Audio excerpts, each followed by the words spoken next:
बाबाचा चांगला बहाणा आहे बघा. अशा पद्धतीने त्यांनी एक झोप काढलेला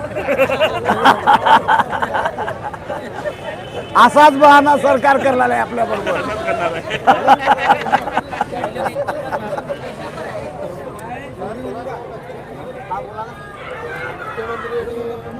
भेट नाकारलेली आहे हे आम्हाला माहित होतं.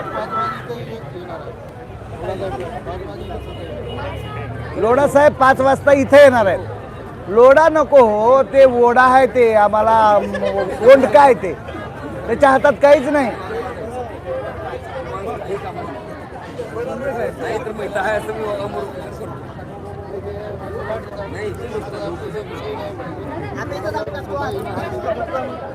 येऊ द्या, इथं येऊ द्या, येऊ द्या. लोढा साहेबाला इथं येऊ द्या.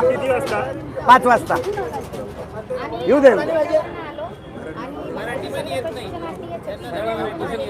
नाही चांगला आहे, इथं येऊ द्या. इथं येऊन सांगू द्या आम्हाला रोजगार देतो म्हणून. हा येऊ द्या, येऊ द्या. यस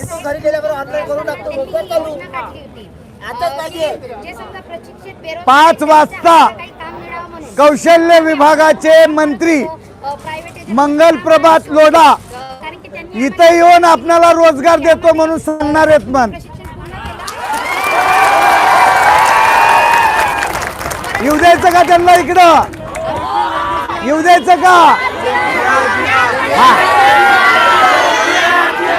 अरे आश्वासन नको, अरे आश्वासन नको, अरे आश्वासन नको, अरे आश्वासन नको, अरे आश्वासन नको, अरे चॉकलेट नको, अरे चॉकलेट नको, अरे चॉकलेट नको, अरे चॉकलेट नको. हा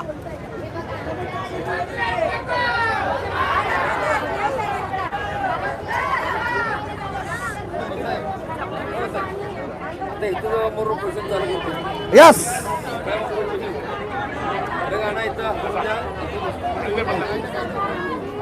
आता प्राणांतिक उपोषण यांचं आडवं झालं इथेच. उपोषण चालू झालं आता. इकडे इकडे येऊन चल.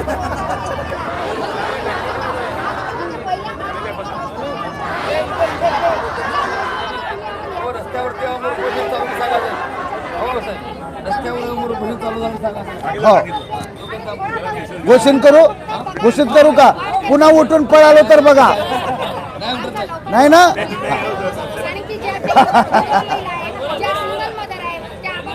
नाही घोषणा करू द्या. आता कायमस्वरूपी रोजगार मिळेपर्यंत ऐका ऐका, कायमस्वरूपी रोजगाराचा GR मिळेपर्यंत बाबा या ठिकाणी आमरण उपोषण चालू केलेत. आता त्यांनी जर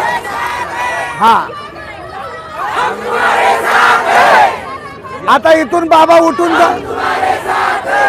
लगेच घोषणा देऊ नका. इथून बाबा उठून चालले तर जाऊ द्यायचं. यस यस पप्पा.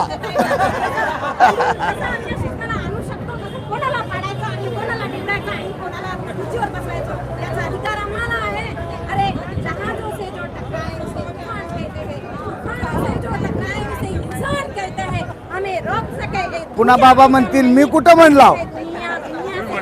तुम्ही म्हणलात. परंपरेला नाकारायचे, दलितांना, पीडितांना, शोषितांना प्रेरित करायचे. हीच का हो तुमची प्रेरणा? हीच प्रेरणा घ्यायची का आम्ही तुमच्याकडून? अरे आमच्या दुःखाला, आमच्या अन्यायाला कुठेतरी वाचा फोडलीच पाहिजे. शासनाचा निर्णय मागे घेतलाच पाहिजे. त्यांनी त्यांच्या शब्दाला जागलाच पाहिजे. नाही तर पुढे काय करायचं हे आम्ही शासनाला सांगू. म्हणून मी शासनाला पुन्हा एकदा जाहीर आव्हान विनंती वजा करते की आमच्या ज्या रखडलेला रास्त मागणी आहे त्या शासनाने पूर्ण कराव्या. रखडलेला मानधनी आहे हे आम्हाला शिक्षण विभाग शिक्षणात अकोला. हो जरा जोश करावं लागते हे नाहीतर आता गरम झालेत. त्यांना आता 5 वाजेपर्यंत खेळवावं लागते. किती वाजले? 3 दीड लई लांब आहे मग.